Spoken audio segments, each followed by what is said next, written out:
नमस्कार, मैं श्यामगिरी। आप देख रहे हैं टीएफडी इंडिया न्यूज 24। टीएफडी इंडिया न्यूज 24 में आप सभी दर्शकों का स्वागत। कहा जा रहा है कि पीएम मोदी की बर्बादी शुरू हो गई और यह शुरुआत राहुल गांधी ने पुणे से कर दिया है। फिर तो सरकार की उल्टी गिनती शुरू है।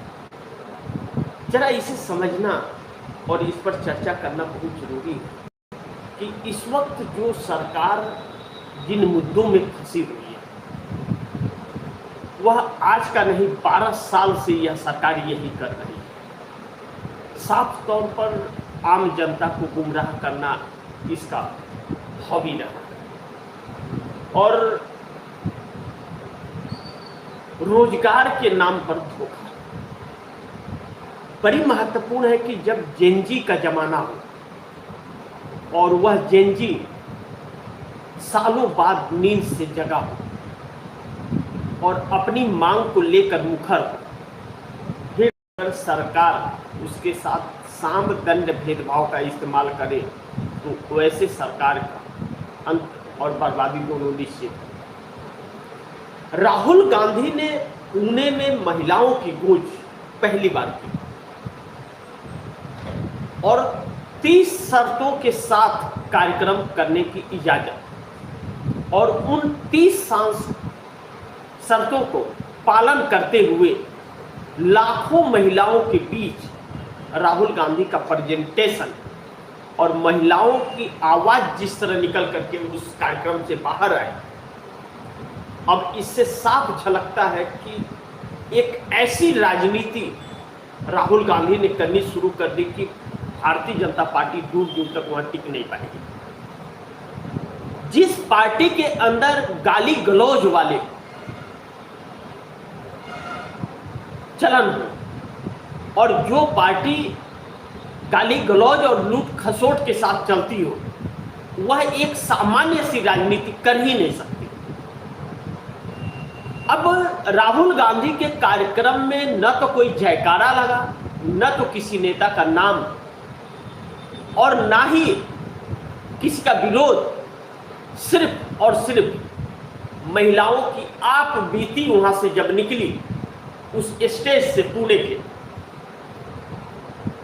तो तालियों की गड़गड़ाहट जो पुणे में हो रही थी वह सीधे दिल्ली के कानों में गूंज रही थी और सरकार में घबराहट पड़ रही थी।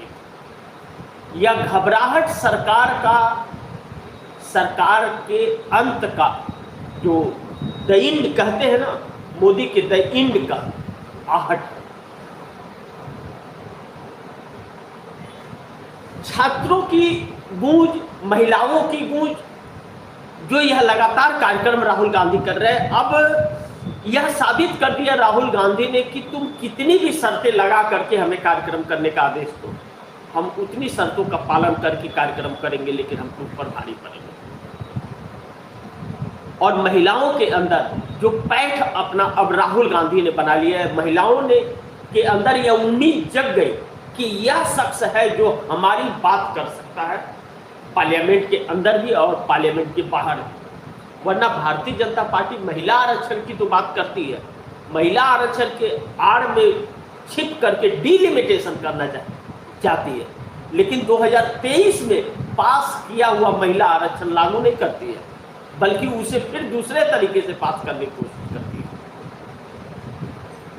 कहते हैं ना, दुविधा में दोनों गए रहीमन मिले न राम। देना कुछ नहीं है, सिर्फ नाम पर। यही बात महिलाएं समझ गई हैं और समझ गई हैं तो हर दांव मोदी की उल्टी पड़ रही है। अब बड़ी महत्वपूर्ण है कि राहुल गांधी जिस तरह से पीछे पड़े हुए हैं मोदी सरकार के, और इसे पीछे पड़ना नहीं कहते, इसे दुरुस्त करना कहते हैं, या फिर आप यह कह सकते हैं कि सच्चाई से रूबरू कराना। तो राहुल गांधी सच्चाई से रूबरू कराए। याद कीजिए कि जिस तरह से साहिल को पैलेट गन लगा और उसका एफआईआर नहीं हो रहा था, 20 जुलाई के बाद में वह शख्स 200 छर्रे उसके शरीर के अंदर है और पुलिस चौकी का चक्कर लगा रहा है, लेकिन पुलिस ना एफआईआर कर रही है, ना सरकार पार्लियामेंट में कह रही है कि पैलेट गन चला। राहुल गांधी ने 7 घंटे पुलिस स्टेशन में बैठकर उसके बाद जो एफआईआर करा दिया, तो आम जनता के अंदर भी राहुल गांधी को लेकर के एक ऐसी सहानुभूति जगी कि यह शख्स लीडर ऑफ अपोजिशन होने के बावजूद एक आम व्यक्ति के लिए 7 घंटे तक पुलिस स्टेशन में बैठ सकता है। वह पूरे देश के लिए क्या क्या कर सकता है, यह चीजें लोगों को धर कर गई। और नरेंद्र मोदी सरकार ना चाहते हुए भी आखिर मजबूर होना पड़ा, क्योंकि देश के कई राज्यों में आंदोलन उतने ही देर में शुरू हो गए। उसके बाद पुणे की यह सभा, महिलाओं की कूच, महिलाएं यह बता रही है कि उनके माता पिता गांव से शहर तक भेजने के लिए बच्चे के लिए कितने दिक्कतों का सामना करते हैं, कितने लोगों की बातों की बौछार झेलनी पड़ती है, कितना अपमानित होना पड़ता है, कितने लोग छेड़ने की कोशिश करते हैं, और उसके बाद अंततः माता पिता मजबूर होकर के कहते हैं कि तुम घर पे बैठो, शादी कर देता हूं, अपने घर चले जाओ। यानी कि उसके इच्छा के गला घोंट दिया जाता है। तो क्या उन महिलाओं को जीने का और अपने इरादे को बुलंद करने की इजाजत नहीं है? यह दर्द जो निकला है, मोदी के पास इसका कोई जवाब नहीं है। जवाब नहीं है तो यही महिलाएं जो ताकत थी, इनके साथ बड़ी उम्मीद के साथ जुड़ी थी कि महिलाएं पढ़ेंगी तभी तो आगे बढ़ेंगी, सशक्त नारी, पता नहीं क्या क्या नारी, नारी बंदर, नारी सप्तन, क्या क्या नारे दिए, और किया क्या? सिर्फ अपमान। छेड़ा गया बच्चियों को, डराया धमकाया गया, माफी मंगवाया गया, वीडियो जारी किया गया, उनके साथ गलत व्यवहार किया गया, और 20 जुलाई को कपड़े फाड़े गए। और ऐसी ऐसी हरकतें हुई है कि नाम भी नहीं ले सकते, शर्म आती है। तो फिर अब वह उन महिलाओं को एक उम्मीद मिला है, उसके लिए लड़ने वाला मिला है, उसके साथ कंधे से कंधा मिलाकर उसके हक को दिलाने वाला मिला है, तो वह उस शख्स को छोड़ करके मोदी की तरफ क्यों जाए? तो ऐसे में पीएम मोदी की बर्बादी शुरू होती है अब, जब युवा और महिला दोनों साथ हटती है, और एक बच्ची के इंसाफ मिले बच्ची को, और बच्ची को उसके भविष्य की सिक्योरिटी मिले, तो फिर उसके माँ बाप को भी इससे ज़्यादा और क्या चाहिए? जो उसके बच्चे का सम्मान बढ़ता है तो उसका सम्मान बढ़ता है, तो वह भी उसके साथ खड़ा है, तो फिर उसका भी साथ राहुल गांधी को मिल रहा है। यह कारण हो गया राहुल गांधी और नरेंद्र मोदी की लोकप्रियता में चंद दिनों में 22% के फासले का। ऐसे में मोदी सरकार की उल्टी गिनती भी शुरू हो रही है और सरकार का गेम ओवर भी हो रहा है। लेकिन अब इससे जरा आगे बढ़े कि क्या राहुल गांधी मोदी का द एंड करवा के ही मानेंगे क्या? क्योंकि राहुल गांधी ने पुणे से जो मोदी के बर्बादी की शुरुआत की है, उन्होंने 3 वीडियो चलाए राहुल गांधी ने, एक प्रधानमंत्री मोदी का, एक आरएसएस प्रमुख मोहन भागवत का, और एक मनोहर लाल खट्टर का, और तीनों के बयान महिलाओं के अपमान और महिलाओं को गाली देने के समान था। जो इतने बड़े शीर्ष का नेता ऐसी अभद्र भाषा का इस्तेमाल नहीं कर सकता। किसी का नायक ऐसा हो कि वो महिलाओं का रहनुमा बनता है और महिलाओं का कदर नहीं करता, उसको लेकर के अलग अलग टिप्पणियां करता है, तो फिर वह महिलाएं उसके साथ कैसे जुड़ेंगी? जो जुड़ी हैं वह भी उनसे दूर हो जाती है। यह 3 वीडियो चला करके राहुल गांधी ने आरएसएस और भारतीय जनता पार्टी का पूरी तरह से बर्बादी की शुरुआत कर। अब ऐसे में महिलाएं जो ताकत थी और महिलाओं को लेकर के अलग अलग वर्णन भारतीय जनता पार्टी दिखावे के लिए करती थी, अब अब क्या हुआ, महिलाएं जब वोट नहीं देंगी तो भारतीय जनता पार्टी कहाँ खड़ा है। अब आपको समझना बहुत जरूरी है कि आने वाले 4-5 महीनों में जो 5 राज्यों के चुनाव होने हैं 2027 में, जिसकी शुरुआत हो चली है और 4 महीने बाद आचार संहिता लग जाएगी। इन 5 राज्यों में सबसे बड़ा राज्य उत्तर प्रदेश और दूसरा उत्तराखंड, गोवा, पंजाब और मणिपुर। पंजाब में भारतीय जनता पार्टी की सरकार न कभी थी, न है, न आगे रहने की उम्मीद है। अकाली दल के साथ भारतीय जनता पार्टी सत्ता में रहा करती थी, लेकिन अकाली दल खत्म हो गई और भाजपा की वजह से खत्म हो गई। अब ऐसे में उत्तर प्रदेश और उत्तराखंड और गोवा, यह 3 बड़ी महत्वपूर्ण हो जाते हैं। मणिपुर में तो भाजपा की आने वाली नहीं है, क्योंकि भाजपा के बार बार राष्ट्रपति शासन भी लगते हैं और वहां दंगा प्रसाद भाजपा ने ही करवाया, एक तरह से यह आरोप लगाया जाता है। लेकिन इन 3 राज्यों में तीनों राज्य भारतीय जनता पार्टी के पास है। उत्तर प्रदेश में चंदा चोरी की वजह से योगी आदित्यनाथ बैकफुट पर है और मोदी आरएसएस बैकफुट पर है। मोदी और आरएसएस के अंदर की साठगांठ बताई जाती है और जिस तरह से उत्तर प्रदेश के अंदर चंपत राय योगी आदित्यनाथ के साथ मिलकर के नृपेंद्र मिश्रा को लेकर खत लिखते हैं। नृपेंद्र मिश्रा नरेंद्र मोदी के बड़ी अहम अफसर हैं और उस चंदा चोरी में इनका नाम होने की बात कही जाती है इनकी। तो ऐसे में एक दूसरे पर आरोपों का बौछार चल रहा है, क्योंकि 200 लोगों के टिकट काटने की बात कही जा रही है कि जो विधायक मौजूदा है 200 लोगों के टिकट कटेंगे, जिसमें 100% योगी आदित्यनाथ लोगों के नाम होंगे। ऐसे में योगी आदित्यनाथ को सीएम मोदी नहीं बनाएंगे, यह जानते हैं। तो यही चीज 2024 लोकसभा चुनाव में भी प्रभावित हुई थी।